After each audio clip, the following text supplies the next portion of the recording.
High প্রিয় শিক্ষার্থী বন্ধুরা, কেমন আছো সবাই?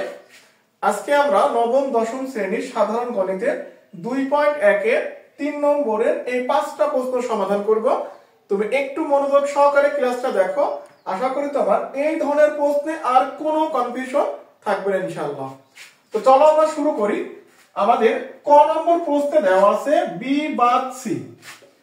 আমাদের ক নম্বর প্রশ্নে দেওয়া আছে বি বাদ সি, তো এটাকে লিখতে পারি বি মাইনাস সি। আমরা এই বাদকে লিখতে পারি বি মাইনাস সি।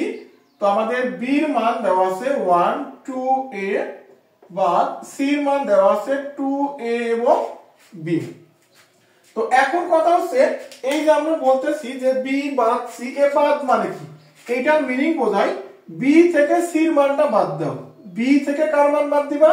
সি এর মানটা বাদ দাও। অর্থাৎ আমরা আগেই বুঝতেছি সি কিন্তু টোটালি বাদ। ভালো করে বুঝো, বি থেকে সি এর মান বাদ মানে সি এর মান টোটালি বাদ, এবং সি এর যে ভ্যালুগুলো বি এর মধ্যে চলে আসবে তাদেরকেও বাদ দিতে হবে। তাহলে আমরা এতটুকু শিওর, দ্বিতীয় পাশের যে প্রশ্ন আছে সেট, এই সেট কখনোই অ্যানসারের মধ্যে আসবে না। আবার এই সেটের যে উপাদানগুলো প্রথম সেটের মধ্যে আসবে আমরা তাদেরকেও বাদ দিয়ে এই সেটের অবশিষ্ট মানটা লিখে দেব। তাহলে এখন বলো, এই সেটের 2, তো এই সেটের উপাদান এইদিকে চলে আসছে, 2 কে বাদ দিলাম, a কেও বাদ দিলাম, আর b তো আগে থেকেই বাদ, এরা সবাই বাদ। তাহলে ফাইনালি আমাদের এখানে থাকছে কি বলো তো 1। আবার দেখো এই দুইটার সাথে ভ্যানিশ হয়ে গেল, আর b তো আগে থেকেই বাদ, এরা তো সবাই বাদ, শুধু এখানে অবশিষ্ট কে আছে 1। এইটাই হচ্ছে আমাদের ফাইনালি অ্যানসার। তো আশা করি বুঝতে পারতেছো। এবার আসো আমরা খ নম্বর প্রশ্ন দেখি।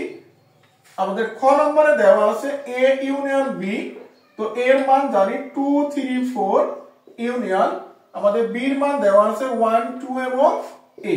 তো এখানে একটা জিনিস খেয়াল রাখতে হবে, এই যে একটা প্রতীক আমরা লিখলাম, এইটার এর নাম বলা হয় ইউনিয়ন অফ সেট। এটার নাম কি বলবো বলো? ইউনিয়ন অফ সেট, বা আমরা এটা বাংলায় বলি সংযোগ সেট। আমরা বাংলায় কি বলবো বলো? সংযোগ সেট। তাহলে এই যে মাঝে একটা চিহ্ন দিয়েছি, এর জায়গায় এর ভ্যালু বসিয়েছি, ইউনিয়নের জায়গায় ইউনিয়ন বসিয়েছি, বির জায়গা বি বসিয়েছি। তাহলে আমরা এই চিহ্ন দেখলে কি বলবো বলো?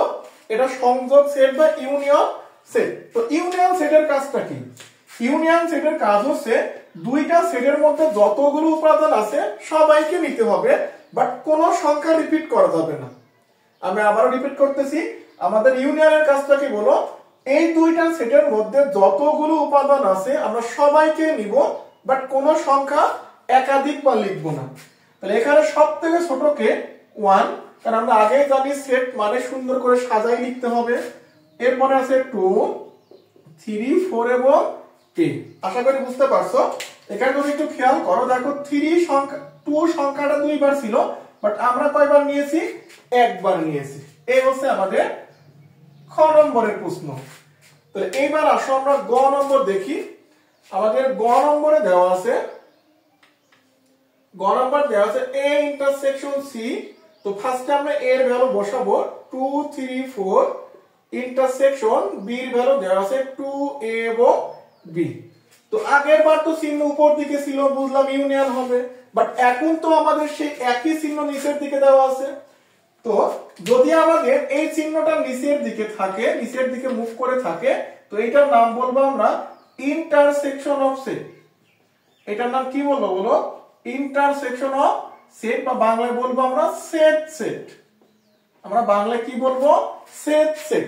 এখানে একটা জিনিস মনে রাখতে হবে যে যদি সেটটা ইন্টারসেকশন বা নিচের দিকে মুভ করে থাকে, এইটার মিনিং হচ্ছে শুধুমাত্র কমন মানগুলো নিতে হবে। শুধুমাত্র কোন মানগুলো নেব? শুধু কমন মানগুলো নিতে হবে। অর্থাৎ যে মানগুলো দুইটা সেটের মধ্যেই থাকবে শুধু তারাই आंसर হবে।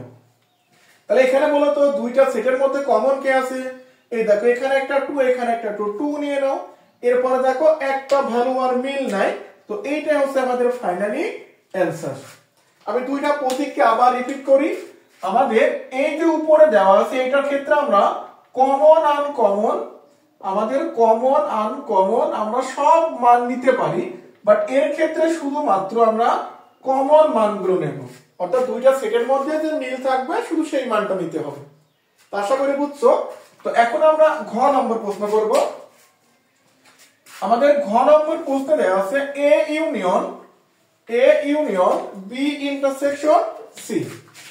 এই দেখো আমাদের ঘ নম্বরে দেওয়া আছে A union B intersection C. তো যদি এরকম একই অঙ্কের মধ্যে একাধিক ইউনিয়ন বা ইন্টারসেকশন থাকে, তো আমাদের প্রথম কাজ হবে আমরা ফার্স্ট ব্র্যাকেটের মানটা বের করে নেব। তো ফার্স্ট ব্র্যাকেট মানে যে এইটার মান আগে বের করব, তো আমরা লিখে নেব এখন আমাদের বি ইন্টারসেকশন সি। তো আশা করি আমরা এখন ইন্টারসেকশনের কাজটা বুঝতে পারতেছি যে দুইটা সেটের মধ্যে যে কমন মানগুলো থাকবে এদেরকে নিতে হবে। তো এখন বলো এই দুইটা সেটের মধ্যে কমন কে আছে? শুধুমাত্র দেখতে পাচ্ছ 2 কমন আছে আর এখানে a কমন আছে। তো 2 আর a আমরা কমন মান নিয়ে নিলাম। ঠিক, এবার আমাদের ফার্স্ট ব্র্যাকেটের কাজ তো শেষ হয়ে গেল, এবার পুরো অঙ্কটা তুলতে হবে। তাহলে সুতরাং a union b intersection c। তো a এর ভ্যালু আমরা জানি এখানে 2 3 4। এবার ইউনিয়ন, আর এটার মান তো তুমি বের করছো, এটার মান কি জানি বলো তো? এই দেখো b ইন্টারসেকশন c এর মান পেয়েছি আমরা 2, a। তো এখন বলো ইউনিয়ন মানে কি? ইউনিয়ন মানে কমন আনকমন সমস্ত মানগুলো নিতে হবে, অবশ্যই মানগুলো সাজায় লিখতে হবে। তাহলে আমরা 2 3 4 এবং লাস্টে কত দেব? a। আমরা প্রথমে আমাদের যে সংখ্যার মান অঙ্ক দেওয়া আছে অঙ্কগুলো লিখব, আর a b c এর অক্ষরগুলো আমরা অঙ্কের শেষের দিকে দেব। তুমি প্রথমে দিলেও কোনো সমস্যা নাই, তবে শেষে দেওয়াটাই ভালো। এবার একই ভাবে আমরা অঙ্গ নম্বর প্রশ্নে দেখব। আমাদের অঙ্গ নম্বর বা সর্বশেষ যে প্রশ্নটি দেওয়া আছে এটা বলতেছে যে a intersection b union c। তুমি বুঝতে পারতেছো আগের অঙ্কের মতোই আগে ফার্স্ট ব্র্যাকেটের মান বের করে নেব। তাহলে আমরা লিখব এখন b ইউনিয়ন c। তো আমাদের b এর মান দেওয়া আছে কত? 1 2 a ইউনিয়ন, আর c এর মান দেওয়া আছে 2 a b। তো যদি ইউনিয়ন করো তো কমন আনকমন সব আসবে। এই হয়ে গেল আমাদের ইউনিয়নের মান। তাহলে যেহেতু আমাদের প্রয়োজনীয় মান বের করা হয়ে গেছে, তো এখন আমরা পুরো অঙ্কটা উঠিয়ে নেব। তো সুতরাং a intersection b union c। তো এর মান জানি আমরা 2 3 4 ইন্টারসেকশন, আর এটার মান তো আমরা রিসেন্ট বের করলাম 1 2 a এবং b। তো এখন বলো এইটা চিহ্নটা নিচের দিকে থাকলে কি হয়? শুধু কমন মানগুলো নিতে হবে। তো দুইটা সেটের মধ্যে আছে এমন মান কে কে বলো তো? এখানে 2 2 মিল আছে, 2 নেব। আর দেখো কোথাও কিছু মিল আছে না, আর কোনো মিল নাই। তো এইটা হচ্ছে আমাদের ফাইনালি অ্যানসার। তো আশা করি আমরা বুঝতে পারছি যে এই ধরনের প্রশ্নগুলো কিভাবে সলভ করে। তাহলে আজকের ক্লাসে আমরা তিনটা জিনিস শিখতে পারলাম।